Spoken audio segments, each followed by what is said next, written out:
Делегати од над 100 земји и врвни научници во Копенхаген во текот на оваа недела треба да усвојат така наречен синтетизиран извештај на Обединетите нации. Имено во извештајот треба да бидат интегрирани сознанија од претходните истражувања и научни трудови за климатските промени. Во изминативе 13 месеци, Меѓувладината комисија за климатски промени објави 3 извештаи како дел од 5-тиот извештај за проценка.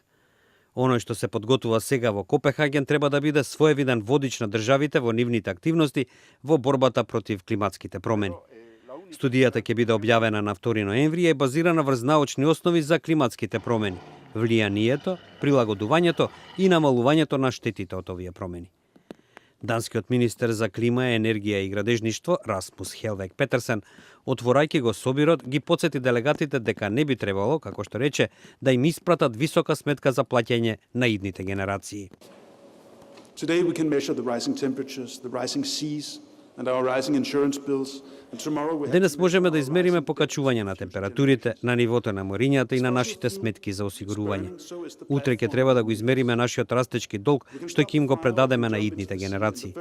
Како што ги гориме фосилните енергенси, така ја гориме подлогата под нас. Ние можеме да го запреме оганот или можеме да скокнеме во морето.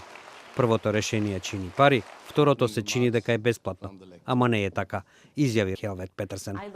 Извршниот секретар на Рамковната конвенција на Обединетите нации за климатски промени, Кристијана Фигуерес, изрази надеж дека конференцијата во Копенхаген ќе доведе до конечни резултати со цел да се дојде до најнов влијателен научен извештај што бил направен досега.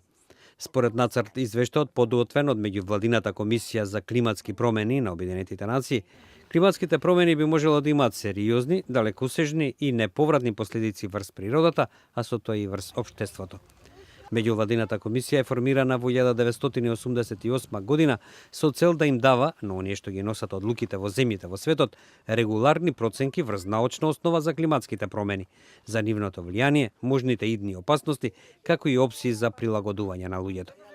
Во минатата недела лидерите на Европската унија во Брисел се договорија да намалат емисијата на јаглерод до 2030 година, најмалку за 40% од нивото во 1990 година. Станува збор за клучен чекор на Унијата во борбата против климатските промени. Сегашната цел намалување за 20%, која треба да се постигне до 2020 година, веќе бил достигнат.